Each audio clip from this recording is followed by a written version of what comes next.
The Sacramento Kings' inaugural NBA in-season tournament run has come to an end at the hands of the New Orleans Pelicans, who have now defeated Sacramento 3 times already this season. I'm not going to lie to you. This loss has me frustrated for a multitude of reasons. I'll break it all down right here on Locked On Kings. You are Locked On Kings, your daily Sacramento Kings podcast. Part of the Locked On Podcast Network, your team every day. And now, ladies and gentlemen, it is that time. Time for another episode of Locked On Kings. Hello and welcome into Locked On Kings, your podcast hub for Sacramento Kings coverage all season long. Today's episode is brought to you by Gametime. Download the Gametime app, create an account, and use promo code LOCKEDONNBA for $20 off of your first purchase. My name is Matt George. I have the privilege of being your host here. I'm a Sacramento sports anchor and reporter for ABC 10 News, and I can tell how much this in-season tournament truly meant to me by how I feel about tonight's loss. I really wanted the Kings to win this game. I really thought that the Kings were going to win this game. I thought that I was going to be headed to Las Vegas. I thought the Kings were going to be headed to Las Vegas, and at the very least, they would face either the Lakers or the Suns, which would have been a tough matchup regardless, in the semifinals with a chance of representing the West in the final game on Saturday. I thought for sure the Kings were advancing, and I'm not saying that to undermine the New Orleans Pelicans by any means, because they had already beaten the Kings twice coming into this game here tonight. They're a good team. They present a tough matchup for Sacramento, and we're going to get into all that in just a second. But your home floor, a Game 7 type atmosphere in front of a sellout crowd, win or go home, and especially with how this game started, I thought the Kings were going to win this. I was not expecting to be hosting a negative podcast at the end of this night. Maybe my expectations were too high for this Kings team. Maybe I didn't give the New Orleans Pelicans enough credit, and I'm here to give you Pelicans fans and the Pelicans team credit tonight. I definitely don't want to, right? Because starting a podcast saying credit to the other team, credit to what the Pelicans were trying to do, that's loser talk, and the Kings are losers tonight, and I didn't want that to be the case. I don't want that to be the case, and I'm not happy to be talking like that. But the Pelicans absolutely do deserve a ton of credit for how they handled tonight's game, how they took control, weathered the early storm, and maintained control. The Pelicans have the Kings' number. There's just no ifs, ands, or buts about it, and that's one of the 3 major frustrations that I have in this game. First and foremost, Sacramento, they came out of the gate red hot, right? And it was on both ends of the floor. They built a 15-point lead in the first 6 minutes of this game. They were getting stops on the defensive end of the floor, getting out in transition. They were red hot from three-point range. Keegan Murray scored 8 points really early on. Domantas Sabonis was being impactful. You had Malik Monk immediately come in off the bench, hit some big shots, doing his distribution. De'Aaron Fox wasn't having to score for Sacramento to build their early lead. They were just in a flow. The offense was humming, right? The Golden One Center was popping off. It was just an excellent. There's no better way truly for the Sacramento Kings to have started this game. So they build a 15-point lead in the first quarter. Everything is going their way, right? By the end of the first quarter, that lead was down to just 2 points. And by midway through the second quarter, the Kings were trailing by 13 points. So again, credit to the New Orleans Pelicans for surviving that early surge and turning a 15-point deficit into a 13-point lead in essentially a quarter. From midway through the first quarter to midway through the second quarter, the Pelicans completely flipped the script. My frustration there comes from the fact that Sacramento, I know the NBA is a game of runs, right? But the Kings, they've done this a handful of times over the last couple of years where they'll get off to a really hot start or they'll build a lead, and whether it's them taking their foot off the gas or losing focus or just giving the other team a little bit of slack, and then that opposing team just makes a run and comes right back into it. The Kings need to find a way to, especially on their home floor, when they're building significant early leads, that they're able to maintain them. That doesn't mean that they don't give up a run or two from time to time to allow their opponents to get back into the game or cut it down to 6 points or 8 points or whatever it may be. Like, the Kings need to do a better job of answering the opposing team's run with a run of their own, or just nipping it at the bud, right? Stopping it before it snowballs and gets out of control like it did in this game. That is an area where Sacramento truly struggles. Now, one of the reasons why the Kings basically fell apart, I mean, there's no other way to put it. They completely fell apart for the rest of the first quarter and basically most of the second quarter. They fell apart. One of the major reasons why was because of the officiating. Now, typically, despite the Sacramento Kings history in big games with officials, right? Typically, I try to avoid blaming officials and talking about officiating as much as possible. Ultimately, I believe that as impactful as officials can be on a game and how much they can change a game, it's up to the Sacramento Kings. It's up to any team to overcome that. And I think a big problem of the Kings that is on them more than is on the officials tonight is they allowed the officials and their frustration with the officials to get the better of them, to knock them out, to get them to lose their composure a little bit. Sacramento was clearly bothered by some of the foul calls. Domantas Sabonis got in early foul trouble. Keegan Murray got in some early foul trouble with trying to defend Brandon Ingram, and I thought Keegan was actually doing a really good job for a good portion of this game handling Brandon Ingram.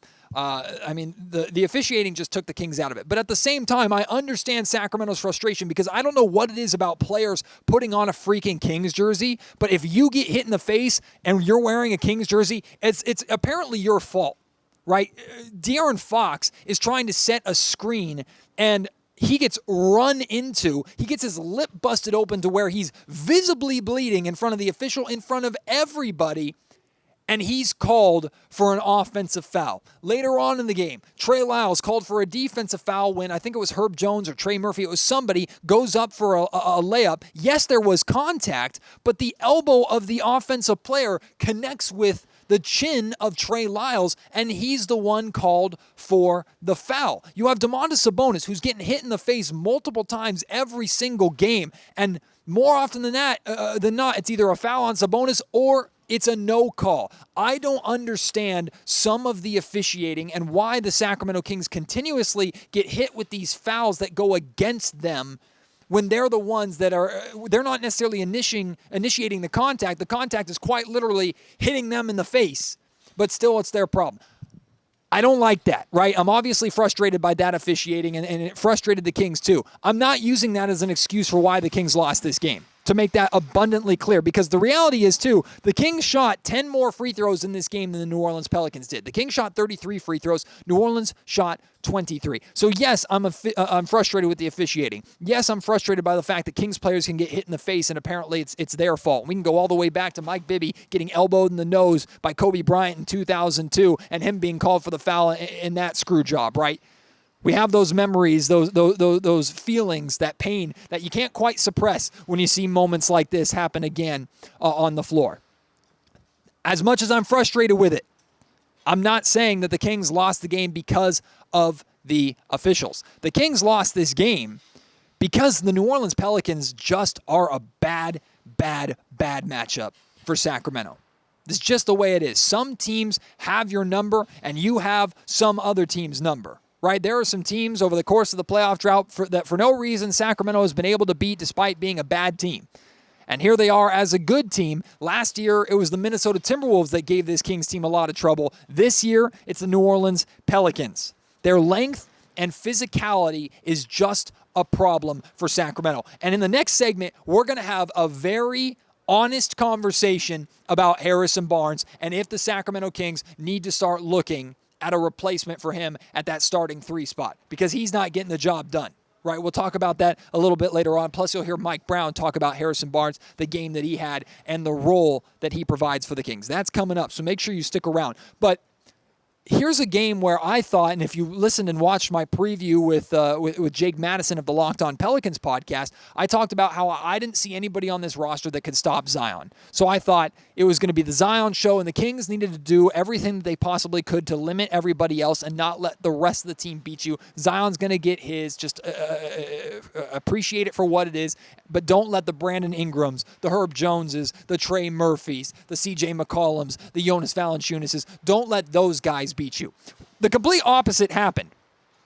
Zion had just 10 points in this game. He only took 8 shots. Zion, I'm not saying that he was lazy or nonchalant. Zion did the right thing of getting out of the way, making his impact when he needed to, but getting out of the way and allowing Brandon Ingram to torch the Kings again for 10 points on 10 of 20 shooting. Also had 8 rebounds, 6 assists. And then the other guys, Herb Jones, 23 points. Jonas Valanciunas, 18 points. CJ McCollum, 17 points. Trey Murphy, 16 points. The Kings were beaten by the Pelicans team, period. Not just one guy. That is the epitome of this matchup for Sacramento. The Pelicans do a good job defensively with their length and physicality, frustrating the Kings. And then on the offensive end, not only could they not miss a shot tonight, they shot 54% from the field, 45%, 14 of 31 from three-point range, and 82% from the free throw line. Not only were they not missing offensively, but they were getting everything they wanted because of the physicality and because of the way they play. And it also seemed like, especially in the fourth quarter, the Kings were trying to make their push. They got it down to, I think the closest they got was 5. Malik Monk hit a 3. The Pelicans called timeout. I can't remember if that was late third quarter or early fourth quarter. No, it was late third quarter because the Pelicans did end up getting the lead back up to 9 going into the fourth quarter. So the Kings tried to make their runs. And again, credit to the Pelicans for nipping that at the bud and stopping it before it got out of hand. They never fully relinquished control. They kept control of this game, which is basically what they've done the entire time they've played the Kings so far this season, with the exception of the first 6 minutes. But in that fourth quarter, man, every single bounce seemed to be going their way. The Kings would get a stop, and they'd get an offensive rebound, or the Kings would knock a ball loose, and it'd bounce off a player's foot and go right to another player, or Sacramento would get a stop and then score a 2 on one end, and then the Pelicans would get a 3 on the other end. It just seemed everything was going right for New Orleans. Again, they're not lucky that they beat the Kings tonight. Not at all. Everything was going their way because I guess they earned that. They earned that right with how they played against Sacramento tonight. And then the Kings, man, with the exception of that Malik Monk 3 that cut the lead down to 5, Sacramento, I can't tell you how many, especially Kevin Huerter in the third quarter, big, wide-open threes that had the Kings hit, maybe they finally would have taken back control. The Golden One Center was trying to get loud. The Kings crowd was trying to get energized, and they made as much noise as they possibly could to keep the Kings involved and keep the Kings in it. But every time there was that big, like, back-breaking three-point shot that would cut the lead down to 4 or maybe even put the Kings with a chance to take the lead, Sacramento just could not hit those big shots all night long. Just a frustrating night on all facets for Sacramento. And now they will watch the rest of the NBA in-season tournament from their couches.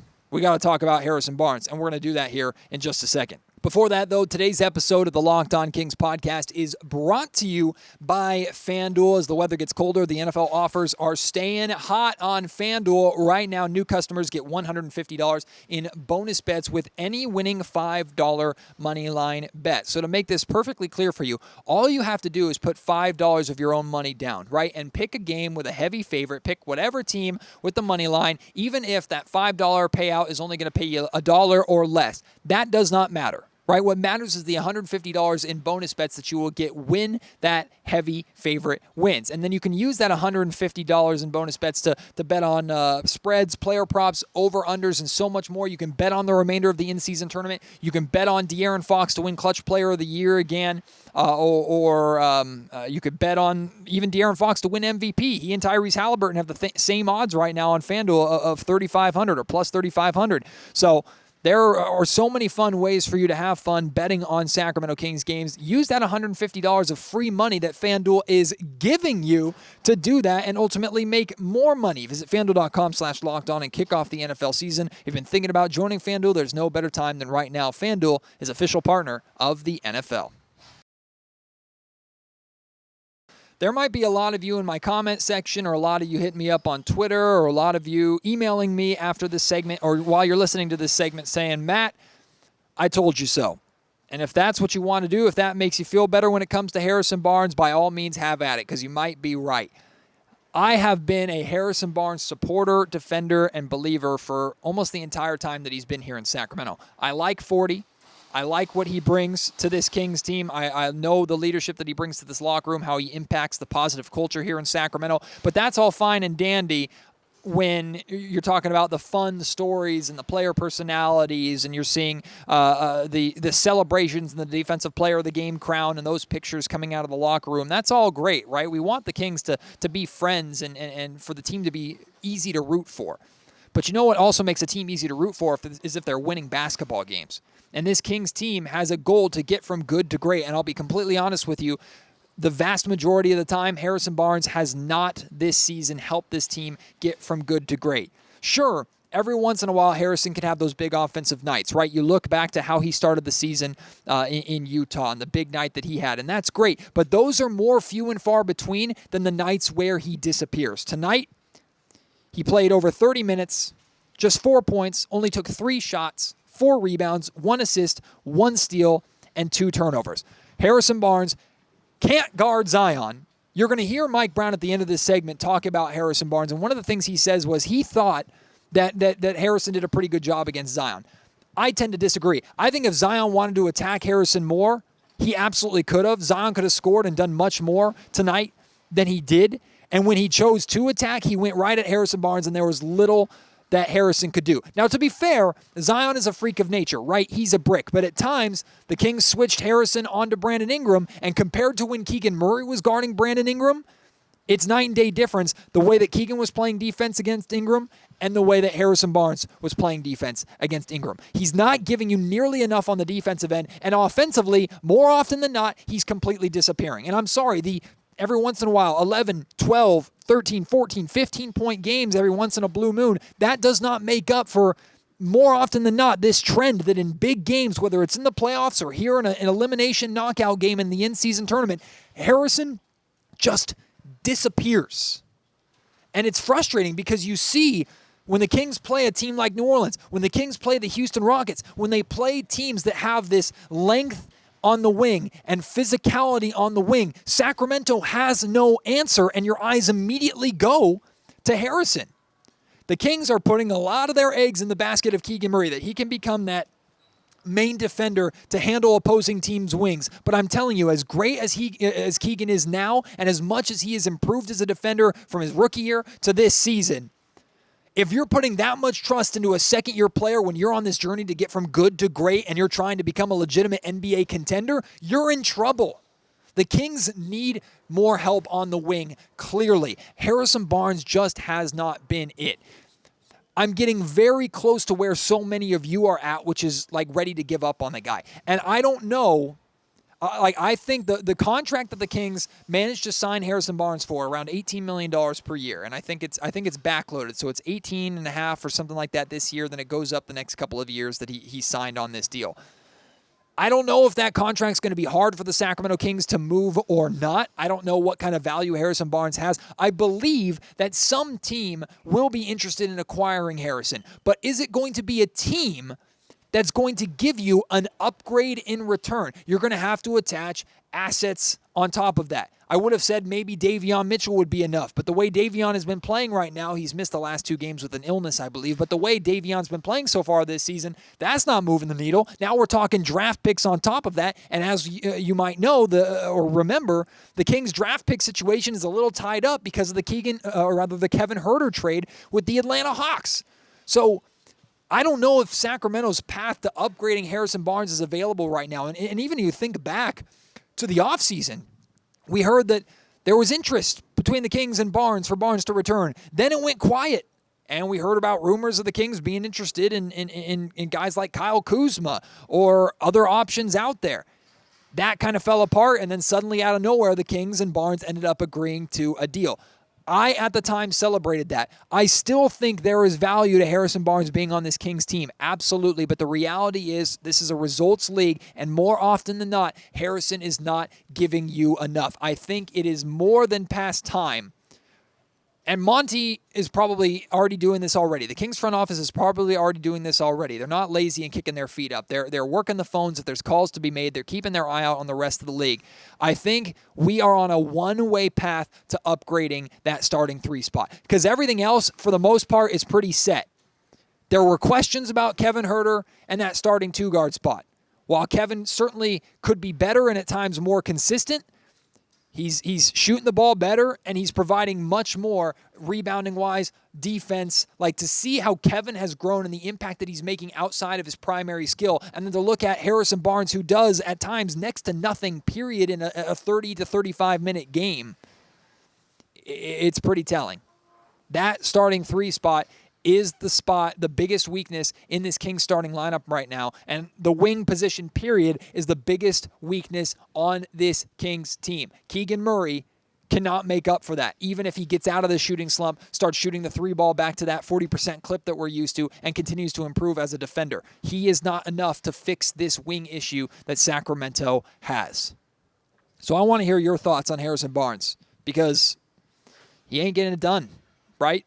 And if I am starting to crack, if I am starting to waver on maybe Harrison Barnes is not the guy, maybe the Kings need to move on, I know many of you, or most of you, are already well down that path. So let's talk about it. Hit me on Twitter, @MattGeorgeSack. Email me, mattgeorgesports@gmail.com, or leave your thoughts in the YouTube comment section down below. We're not going to talk all negative here, because despite the fact that the Kings lost, and I'm frustrated about this Kings loss, Domantas Sabonis deserves some love, right? Sabonis wasn't a phenomenal game for him, but he was impactful. He was aggressive. The Kings only scored, I think, 38 points in the paint, and basically all of them came from Domas. He finished with 26 points, 8 of 12 from the field, a perfect 10 of 10 from the free throw line. You love to see that from Domas. 13 rebounds, 10 assists, 2 steals, and a block. It's his second triple-double of the season. And some of you might have watched before the Kings game, you might have watched the Indiana Pacers punch their ticket to Las Vegas by defeating the Boston Celtics. Tyrese Halliburton was phenomenal in this game, right? And whether you're over the trade or you're not, watching Tyrese Halliburton play is such a treat, right? He had that huge 4-point play at the end of the game. Also, Buddy Hield hit a big 3 at the end of the game, too. But it was really cool to see the Indiana Pacers knock off the Celtics, how much that tournament win meant to them. Tyrese has been playing unbelievable basketball so far this season, and I give him all the credit in the world, right? If you want to focus on Tyrese, who had his first ever triple-double tonight in a win in the in-season tournament, just make sure you don't fall into the trap of, man, the Kings shouldn't have traded Domantas Sabonis for him, because I know the Kings lost tonight. It certainly wasn't because of Domas. He turned into a triple-double performance too. Sabonis did what he needed to do for the Sacramento Kings to win this game. De'Aaron Fox scored 30 points. It wasn't his best night, period. He turned the ball over way too much. He had 4 turnovers in the first quarter, which is something he's done a really good job this season of limiting, is his turnovers. So Fox wasn't nearly at his best. I thought Sabonis was basically the best player on the court for the Kings tonight. Malik Monk is probably a close second. They did their job. Sabonis did his job tonight for the most part. Maybe could have done a little bit of a better job against Jonas Valanciunas, but he outplayed Jonas, which is what he's supposed to do. Like, I'm not here for the, as much as great as Tyrese is and the great moment that he had here tonight, and if the Pacers are taking victory laps over the Kings, whatever. Like, by all means do so, right? And best of luck to the Pacers for the rest of the tournament. But I'm not here for the, here you go, Kings. You shouldn't have traded Sabonis for him, because Sabonis also had a good night here in his in-season tournament. All right, let's listen to Mike Brown. Jake from CBS Sports, Jake Gideon, asked Brown about Harrison and the nights when he disappears and nights when he's big for the Kings. And I followed up that Jake question and Mike Brown's answer with a question specifically about Harrison's role. Take a listen. Mike, how do you get more out of How do you get more out of HB? There's some games where he goes off and he's very present in the game, and there's games like today where it just looks like he's just there. Yeah, I mean, we got a lot out of him. I thought he did a nice job with Zion. Now, obviously, he didn't score the ball at the clip that you hope for, but for us to score 117 points, especially with the turnovers we had in the first half, that's more than enough. We just got to do a better job defensively in a ball game of this magnitude. We got to take care of the ball and do all the little things, and we didn't do it. Like to give up a free throw tip-in with 0.3 or whatever seconds is to end the half. That's not good. Your mind's not in the right spot to win a game of this magnitude. Building off of Jake's question there, you mentioned pregame, like each player has helped identify their role and share it in front of the team. Can you share the specifics of what Harrison's identified role is and what you are looking to see from him on a night-to-night basis? We're still defining the role, so it's not, but I could tell you just in general, he's going to have to help us rebound. He's going to take on some tough defensive assignments, right? And then, he's going to shoot the ball when he's open. The one thing that you guys have to understand is I don't call any plays for HB. Everything he does, he kind of gets off of others. And so, that's going to bring a amount of inconsistency too, because he doesn't get a single play call for him. And, when he's had big games, it's been him feeding off of others and all that type of stuff. And, we didn't – I don't know if, I'd have to go back and watch the film, but I don't feel like we touched the paint enough. And they send a lot of guys to the paint, but I don't feel like we touched the paint enough. And then when the ball got sprayed, and then the ball gets sprayed. I felt when we touched that paint, a lot of times it was to try to score. And HB is really good feeding off of us touching the paint. Spray happens. He either shoots it or spray, swing to him, hard close out, and he snap drives and gets by people. He didn't have much opportunity to do that tonight, But again, we didn't shoot the ball well from three, but 117 points is plenty enough to win a ball game of this magnitude. Today's episode of the Locked On Kings podcast is brought to you by Gametime. This should be the number one app that you are using to buy your tickets, whether it's Kings tickets to other sporting events from the NFL to the NBA to MLB baseball, even minor league events.